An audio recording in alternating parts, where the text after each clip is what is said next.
Hello all, and welcome back to Space Engineers. Today I just wanted to do a quick showcase because I finally branched out from building functional bricks and decided to make something that is a bit more of a luxury craft.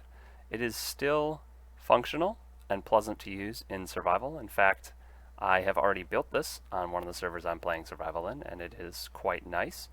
Aside from the PCU that it uses, it is quite nice. But yeah, it's my first attempt at a nice small grid ship with an interior and some life support and everything you would like to have for comfortable flying around in space and on planets. It can fly comfortably in any environment, on a planet, on a moon, in space, wherever, in atmosphere. And it can do so without hydrogen, which was one of my big requirements for this. It's partially why I ended up adding these extra drive pods, because I really need a lot of atmospheric lift to do that comfortably. But yeah, I can fly in atmosphere for a very extended period with this ship without using any hydrogen. Even on Pertam or someplace like that, it's quite comfortable. Anyway, let's take a tour inside. Got an airlock here. It is somewhat automatic. Basically, I walk in and the doors will close behind me. I have some lights to indicate whether or not there's air in here so that I don't have to try to look up here all the time. When it's red, there's no air, which is what I want it to be. When it's green, open this up here. Yeah, when it has full oxygen, it'll turn green. And you can see the doors close behind me as I walk through, which is kind of convenient. So I always make sure before I open the outside door that the light turns red, because that means I am not going to be wasting oxygen. So we come inside, and we've got a nice kind of lounge area. This ship was designed for 2 players to be comfortably housed. Got 2 cryos, so our table's got 2 chairs. Got a pretty good view out the window from the chairs. A little bit out that top window there. And we've got a survival kit for respawning, a nice little toggle to turn it on and off. The survival kit is on a timer so that it will automatically turn itself back on if I'm playing on a server where I have forced respawn. That way I can go spawn somewhere else if I want, and it's really convenient to do.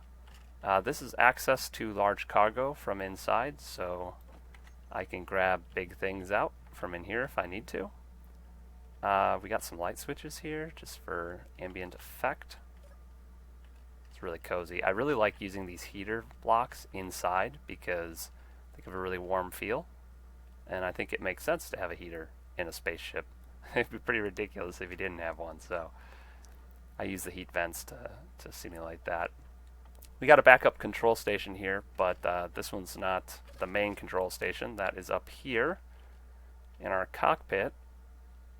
We got our little mascot up there too. A sound block, some passenger seats.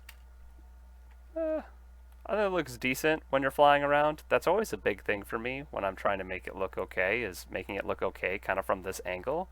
Because when I'm flying it, that's the angle I often fly in. And then the other big thing is making the cockpit like first person viable. I really like being able to see around in my cockpits. I actually have windows up there, but then I decided to add a solar panel so it's covered. But if you take the solar panel off, you got a pretty good view up as well. It handles pretty well too for how large this is. I can kind of spin around pretty good. And I do have weapon systems on this. I have, as you can see, 2 Gatling turrets on each side. It's mostly for defenses.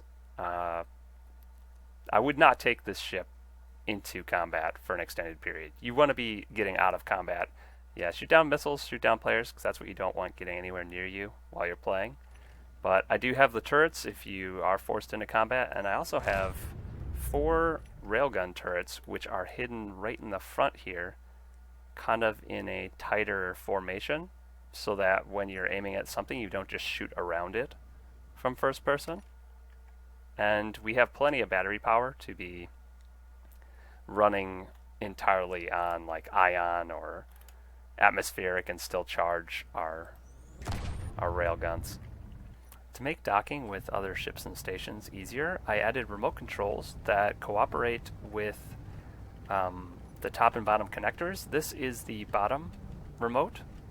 You can see the connector directly above it, and it makes docking a whole lot easier. You can just line it up, come in, and connect. Another feature that the Luna here has is something that is new to Warfare 2.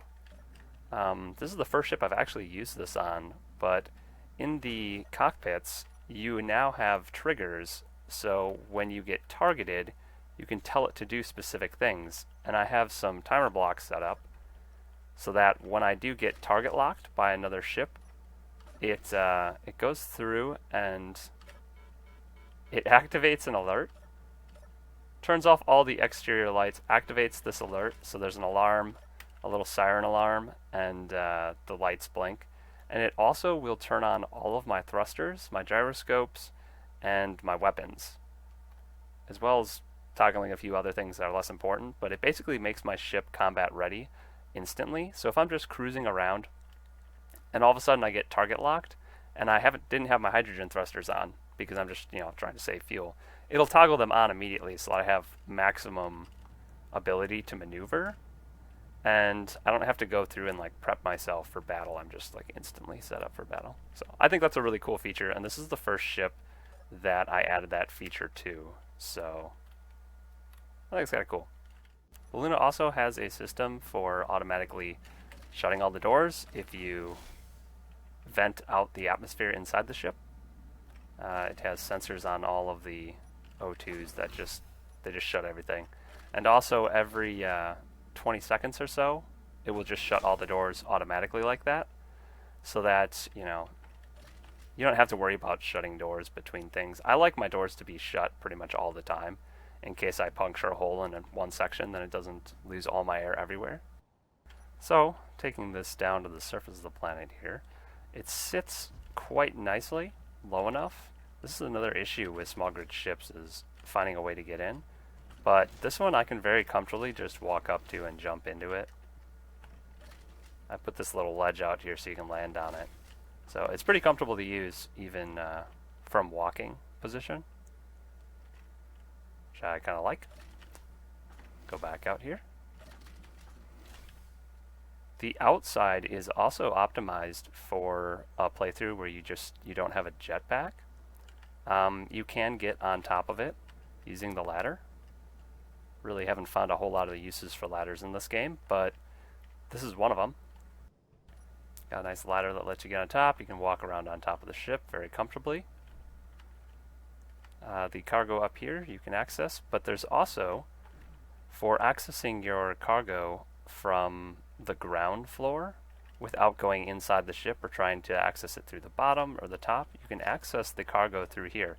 This is the survival kit, so I can actually pass large objects into my cargo containers through this opening.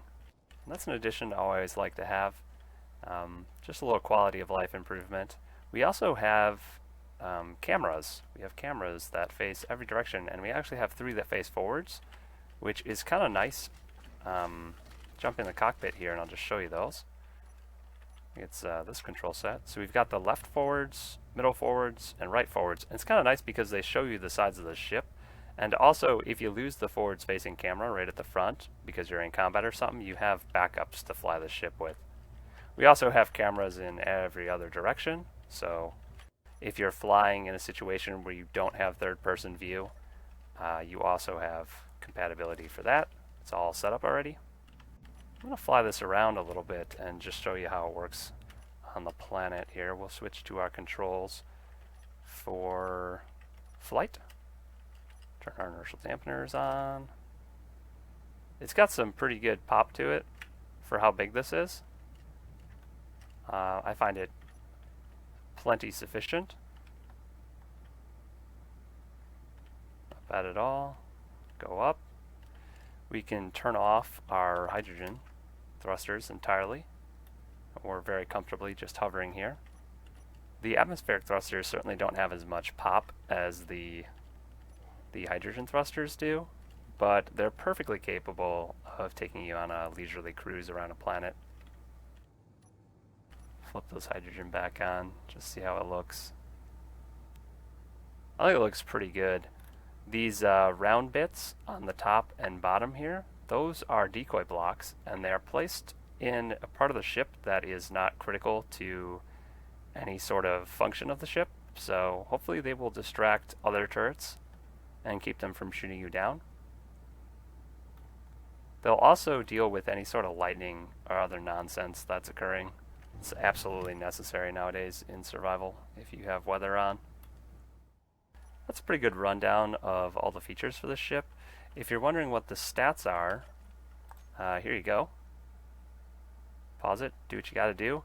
If you're wondering, hey Shifty, how do you get to other planets to use this, and where's all your refining? You can't just survive on a small grid.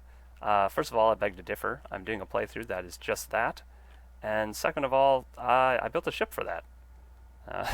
This is actually what I use in survival to move this ship around. I built a companion ship that's basically just a giant functional brick. There is no interior to this. It's just all functional blocks, as per usual.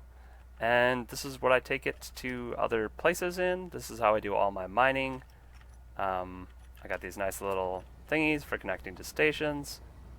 Yeah, it's not a beautiful ship, this big one, but it goes well with the Luna, and it does everything that the Luna doesn't. So, there you go. Hope you enjoyed the showcase, and hopefully I can get around to building more of these small grid ships that are large and nice and have interiors.